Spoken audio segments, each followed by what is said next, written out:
अस्सलाम वालेकुम नाजरीन।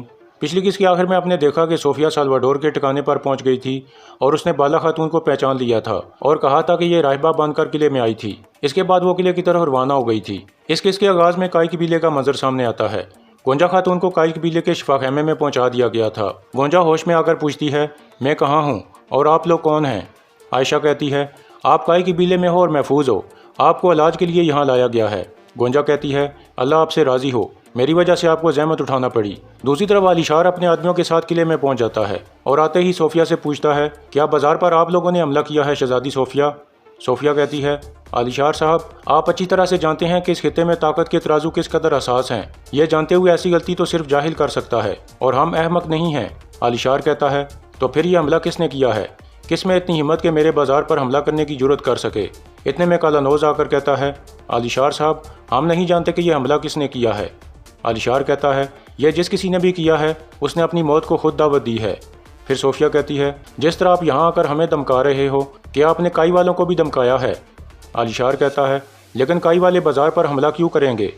सोफिया कहती है, उस्मान, जैसे उसने गवर्नर को कत्ल किया था ऐसे ही उसने बाजार पर हमला किया है ताकि अमन का मायदा तोड़ सके। उसके अलावा ये काम और कोई नहीं कर सकता। यह सुनकर आलिशार कहता है, इस गुत्थी को सुलझाने के लिए आपको मेरे साथ काई कबीले जाना होगा। उस्मान वहाँ कैद है, ये आमने सामने आने का वक्त है, फिर हर चीज़ वाज़ेह हो जाएगी। यह सुनकर सोफिया मुस्कुराने लगती है। दूसरी तरफ बुजुर्ग दूरसन चर्च में मौजूद था और वहाँ के लोगों को कुछ तालीमात दे रहा था। इतने में कालानोज और उसके सिपाही अंदर दाखिल हो जाते हैं। दूरसन कहता है, ये आप कैसे अंदर दाखिल हो रहे हो खुदा के घर में? यह क्या कर रहे हो? कालानोज उस पर तशद्दुद करने लगता है। फिर दूरसन कहता है, तुम मुझसे क्या चाहते हो? मैंने ऐसा क्या किया है? कालानोज कहता है, तुम अपने अंजाम को पहुंच गए हो पादरी मार्कोज, ले जाओ इसे। यह सुनकर सिपाही बुजुर्ग दूरसन को गिरफ्तार करके ले जाते हैं। इसके बाद रात का वक्त हो जाता है। उस्मान और बामसी सामसा के कबीले में मौजूद थे और बातचीत कर रहे थे। इतने में कोनूर सिपाही अंदर आकर कहता है, आपकी सोच के मुताबिक उन्होंने दूरसन साहब को गिरफ्तार कर लिया है और कैद में डाल दिया है, लेकिन बुरहान उनके पीछे है। उस्मान कहता है, बाला खातून को उन्होंने कैदखाने में नहीं रखा होगा और दूरसन साहब को उनके पास ले जाया जाएगा। अब अल्लाह करे कि बुरहान कोई गलती ना करे और वक्त पर हमें आगाह कर दे। इसके बाद एक गार का मंजर सामने आता है जहां बाला खातून को रखा गया था। वहां यानीस और उसका आदमी मौजूद था। यानीस कोई दवा नुमा चीज़ तैयार कर रहा था।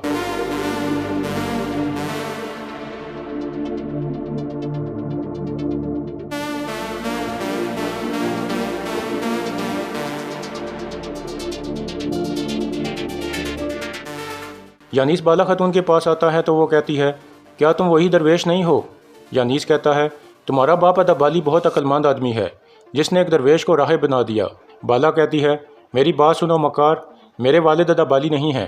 यानीस कहता है, किसी ज़माने में मैं आही अवरान के यहाँ तुम्हारे बाप अदाबाली के साथ था। मैं उनके पास दरवेश बनने आया था। मैं तुम्हें बचपन से पहचानता हूँ, चाहे 1000 साल भी गुजर जाएं, मैं इन आँखों को नहीं भूल सकता बाला। बाला कहती है, अच्छा तो तुम यानीस हो। आहियों को मरवाने के लिए तुमने मंगोलों को मुखबरी की थी। मैं तुम्हारी हवानियत से वाकिफ़ हूँ यानीस, तुम मुझसे कुछ नहीं जान सकोगे। यानीस कहता है, मैं तुम्हारे लिए मौत सजा कर लाया हूँ। इस बोतल में जो जहर है यह तुम्हारी हिम्मत को तोड़कर तुमसे सब कुछ बुलवा लेगा, मगर तुम आहिस्ता आहिस्ता मरोगी। लेकिन इस नीली बोतल में उस जहर को ख़त्म करने की दवा है। फिर यानीस अपने आदमी को कहता है, पकड़ो इसे।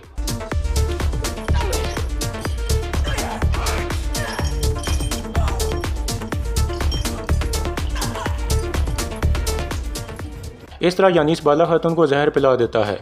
दूसरी तरफ उस्मान कह रहा था, बहादुर और मुश्किल से डट कर मुकाबला करने वाली बाला, मैं तुम्हें कुछ नहीं होने दूंगा। इतने में बामसी अंदर दाखिल होता है तो उस्मान खड़ा होकर कहता है, बामसी साहब आइए तशरीफ़ रखिए। फिर वो दोनों बैठ जाते हैं। बामसी कहता है, कुछ परेशान लग रहे हो मेरे बेटे, क्या सोच रहे हो? उस्मान कहता है, मैं दूरसन के बारे में सोच रहा हूँ कि क्या वो दुश्मनों को बंद गली में ले जाएंगे। बामसी कहता है, तुम दूरसन को सोच रहे हो या फिर अदाबाली की बेटी को? उस्मान कहता है, उन दोनों को। यह सुनकर बामसी उठकर उस्मान के पास आ जाता है और कहता है, मेरे जोशीले खून वाले बहादुर उस्मान, मुझे लगता है कि तुम अपनी मोहब्बत का एतराफ़ करते हुए शर्मा रहे हो। उस्मान आगे से कोई जवाब नहीं देता। फिर बामसी कहता है, तुम्हें पता है वतन का नाम सिर्फ लड़ना और तलवारबाजी नहीं है। अल्लाह की इस दुनिया में सिर्फ इसी काम के लिए नहीं आए हो। वतन तो आशिकी और मोहब्बत का नाम है। उस्मान कहता है, अल्लाह हमें कामयाबी अता फरमाए। बहुत जल्द हम फतह का जश्न मनाएंगे। दूरसन साहब को कुछ तकलीफ सहना पड़ेगी और उसके बाद हम अपने हदफ पर पहुंच जाएंगे। मेरा अल्लाह दूरसन साहब को बर्दाश्त करने की ताकत अता फरमाए। बामसी कहता है, आमीन उस्मान। दूसरी तरफ जहर की वजह से बाला खातून की तबीयत ख़राब हो रही थी। यानीस कहता है, अब तुम्हें कोई नहीं बचा सकता बाला, बेहतर है कि बोलना शुरू कर दो। इतने में बाला के जहन में कुछ ख्यालात आते हैं जब वो उस्मान के साथ थी। फिर वो आहिस्ता से कहती है, मुझे बचा लो उस्मान। यह सुनकर यानीस बहुत गुस्से में आ जाता है।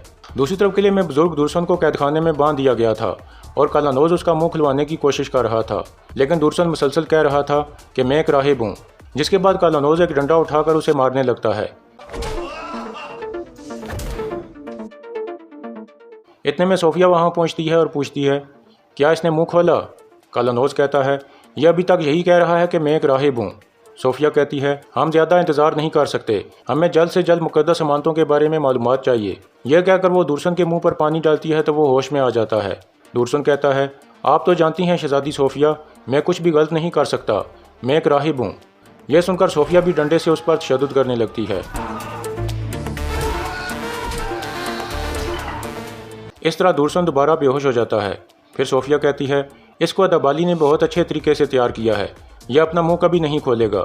इसको आका यानीस के पास ले जाओ, हो सकता है कि यह अपने शेख अदाबाली की बेटी को बचाने के लिए अपना मुंह खोल दे। दूसरी जानिब काई कबीले में जोरा खातून बुर्जिन को कहती है, बचपन में जब मंगोलों ने तुम्हारे माँ बाप को मार दिया था तो तब से मैंने तुम्हें अपनी औलाद जैसा समझा है। तुम मेरी बेटी आईगुल की सहेली हो, पिछले कुछ दिनों से उसमें कुछ तब्दीलियाँ रूनुमा हुई हैं, इसकी क्या वजह है? बुर्जिन कहती है, वाक़यात ने उसे कमज़ोर कर दिया है। कहना तो नहीं चाहिए, लेकिन मैं जानती हूँ आईगुल उस्मान साहब को पसंद करती है और वो बताते हुए शर्माती है। यह सुनकर जोरा सोच में पड़ जाती है। दूसरी तरफ यानीस बाला से पूछता है, जिस रात गवर्नर मरा था उस रात कलूजा हिसार किले में क्या हुआ? बाला कहती है, योर्गोपोलिस को तुमने मारा है, जहन्नम में जाओ इबलीस। फिर यानीस पूछता है, तुम लोगों को मुक़द्दस अमानतों के बारे में कैसे पता चला? बाला कहती है, तुम मुझसे कुछ भी नहीं उगलवा सकते। फिर यानीस कहता है, उस्मान के अलावा काई कबीले से और कौन कौन तुम्हारे साथ मिला हुआ है? बाला कहती है, जिस रात तुम लोगों ने गवर्नर को मारा उस रात उस्मान अपने दोस्त के कातिल की तलाश में किले गया था। यह सुनकर यानीस खुश हो जाता है और कहता है, तुम पुरसकून रहो, उस्मान को तुम मुझ जैसे शैतान से दूर रखने में नाकाम हो गई हो। तुम्हारी खूबसूरत आंखें चीख कर कह रही हैं कि तुम उस्मान से मोहब्बत करती हो। बाला कहती है, तुम पर खुदा का अजाब नाजिल हो। इसके बाद अगला दिन शुरू हो जाता है। शेख अदाबाली के पास उनके कुछ साथी मौजूद थे।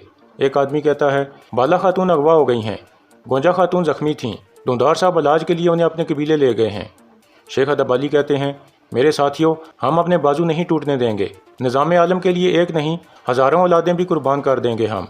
दूसरी तरफ उस्मान अपने साथियों के साथ रवाना हो जाता है।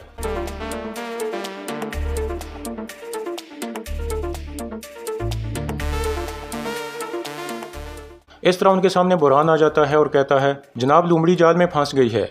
उस्मान पूछता है, कहाँ है वो जगह? बुरहान कहता है, नकाया की तरफ। यह सुनकर वो सब उस तरफ रवाना हो जाते हैं। दूसरी जानिब बाला लगातार या शाफी या अल्लाह का विर्द कर रही थी। यानीस करीब आकर उसके अल्फाज सुनने लगता है।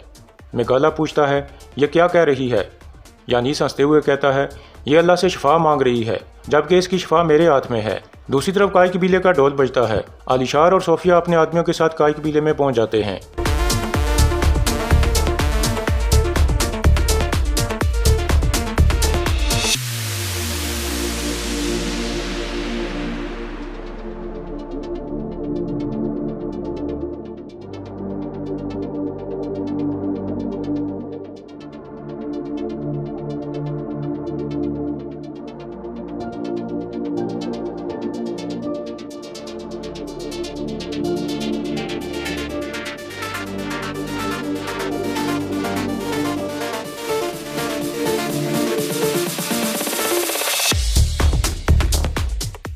इसके बाद दुधार कहता है, अगर आपने खबर दी होती तो आपका शायान शान इस्तकबाल होता, हम आपके लिए ज़ियाफ़त तैयार करते।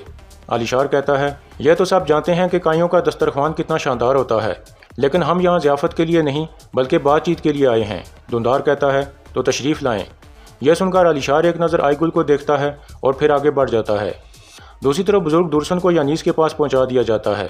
फिर मेगाला उसकी आंख से पट्टी उतारता है तो वो अपने सामने बाला को देखता है। फिर दुर्सन कहता है, आप मुझसे क्या चाहते हैं और ये लड़की कौन है? यानीस कहता है, मैं चाहता हूँ कि तुम इस बेचारी राहिबा की जान बचा लो, झूठे राहिब। दुर्सन कहता है, कौन राहिबा? यह सुनकर यानीस दुर्सन को पकड़कर कहता है, गौर से देखो इसे और पहचानो, यह किले में तुम्हारे साथ घूमने वाली राहबाओं में से एक है। दुर्सन कहता है, यह तो एक तुर्क लड़की है, मैं इसे नहीं जानता, यह मरती है तो मर जाए। خدا کے لیے مجھے چھوڑ دو۔ یہ سن کر یانیس دوبارہ زہر والی شیشی اٹھا کر بالا کے منہ میں انڈیلنے لگتا ہے۔ دورسن پوچھتا ہے یہ تم نے کیا پلایا ہے اسے؟ تم کیا کر رہے ہو؟ یانیس کہتا ہے میں نے اسے زہر پلایا ہے، ایک ایسی دوا جس سے ہمیں یہ سب کچھ بتا دے گی۔ اگر اس نے منہ نہ کھولا تو یہ ایک تکلیف دہ موت مرے گی۔ دورسن کہتا ہے خدا اس لڑکی کے گناہ معاف فرمائے۔ پھر یانیس کہتا ہے اگر تم اس لڑکی کی موت نہیں چاہتے تو ہمیں ادابالی کے ٹھکانے کا پتہ بتا دو۔ جو زہر میں نے اسے پلایا ہے اس کا علاج میرے پاس ہے۔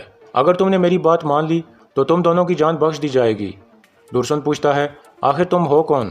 یانیس کہتا ہے مارگریٹ چرچ کا راہب یانیس۔ اسی دوران عثمان اور اس کے ساتھی یانیس کے ٹھکانے کی طرف بڑھ رہے تھے۔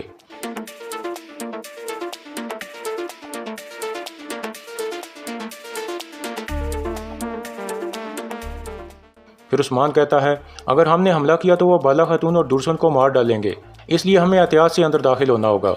یہ کہہ کر وہ حرکت میں آ جاتے ہیں۔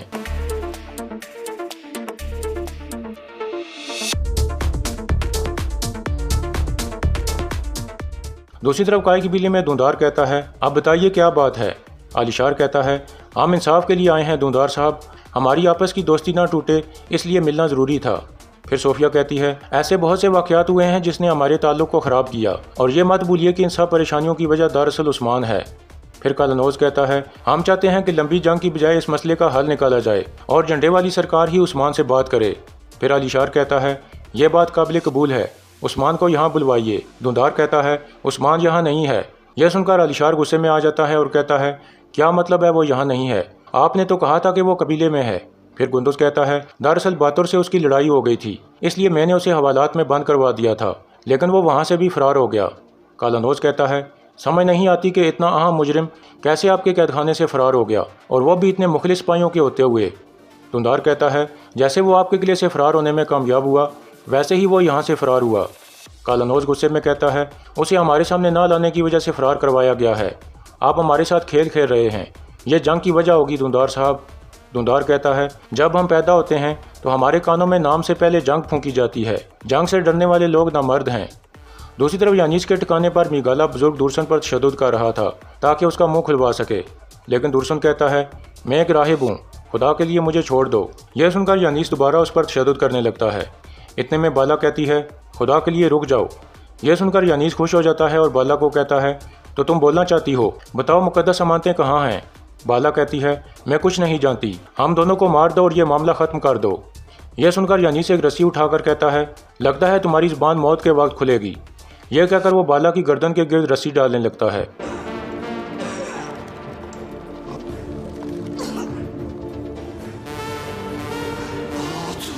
اس طرح دورسن بالا کا نام لے لیتا ہے۔ یہ سن کر یانیس بالا کو چھوڑ دیتا ہے اور آگے آ کر کہتا ہے اب تو پتہ چل گیا ہے کہ تم کون ہو جھوٹے راہب۔ دورسن کہتا ہے تم شیطان ہو یانیس، تم اللہ تعالیٰ کے کاموں میں کبھی بھی رکاوٹ نہیں بن سکتے، تم ترکوں کے قیام نو میں رکاوٹ نہیں بن سکتے۔ یہ سن کر یانیس بہت غصے میں آ جاتا ہے۔ اسی دوران عثمان اور اس کے ساتھی یانیس کے ٹھکانے میں داخل ہو چکے تھے اور آہستہ آہستہ آگے بڑھ رہے تھے۔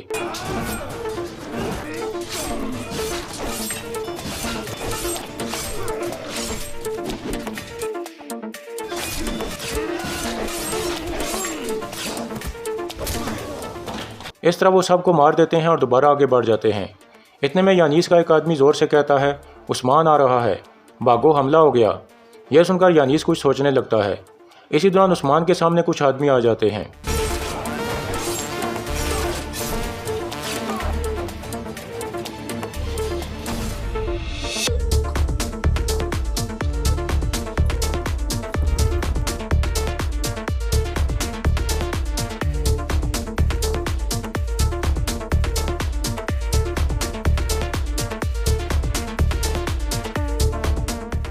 اس طرح یانیس میگالا کے ساتھ باہر نکل جاتا ہے۔ کچھ دیر بعد عثمان بالا کے پاس پہنچ جاتا ہے اور اسے اس حالت میں دیکھ کر بہت پریشان ہو جاتا ہے۔ بالا بے ہوش تھی۔ عثمان اسے ہوش میں لانے کی کوشش کرتا ہے لیکن وہ ہوش میں نہیں آتی۔ پھر عثمان دورسن کو دیکھ کر اس کی سانس چیک کرتا ہے اور کہتا ہے شکر ہے دورسن زندہ ہے۔ پھر وہ کھڑا ہو کر یانیس کا ایک خنجر دیکھتا ہے جس کے ساتھ ایک کاغذ لگا تھا۔ عثمان اسے پڑھنے لگتا ہے۔ اس پر لکھا تھا عثمان ادابالی کی بیٹی بالا خاتون 3 دن میں آہستہ آہستہ تکلیف سے مر جائے گی اور اس کا علاج صرف میرے پاس ہے، اگر اسے بچانا چاہتے ہو تو جو چرایا تھا اسے میرے پاس لے آؤ، یانیس۔ یہ پڑھ کر عثمان غصے میں آ جاتا ہے۔ پھر عثمان بالا کے پاس بیٹھ کر کہتا ہے आंखें खोलो बाला, अगर तुम्हें कुछ हो गया तो मैं बर्बाद हो जाऊंगा। अपनी हसीन आंखें खोलो। इतने में बाला होश में आने लगती है और आहिस्ता से कहती है, उस्मान, क्या आप मेरे लिए यहाँ आए हैं? उस्मान कहता है, हाँ, मैं तुम्हारे लिए आया हूँ। मैं तुम्हें कभी अपनी ज़िंदगी से दूर नहीं जाने दूंगा। बाला कहती है, अब बहुत देर हो चुकी है, यानीस का जहर मेरे अंदर मौजूद है। उस्मान कहता है, अगर वो यानीस ज़मीन की 7 तहों में भी छुप जाए फिर भी मैं उसे ढूंढ निकालूंगा। बाला कहती है, आप ऐसा मत करें उस्मान, आप इस खित्ते की उम्मीद हैं, आप बाला की फ़िक्र ना करें। उस्मान कहता है, बाला के लिए ये कलूजा इसार तो क्या, पूरी दुनिया को भी आग लगा दूंगा मैं। तुम्हें बचाने के लिए कुछ भी करूंगा, हौसला मत छोड़ना, हज़ारों साल जियो, कभी हिम्मत मत हारना। इतने में बाला कहती है, अपना ख्याल रखना उस्मान।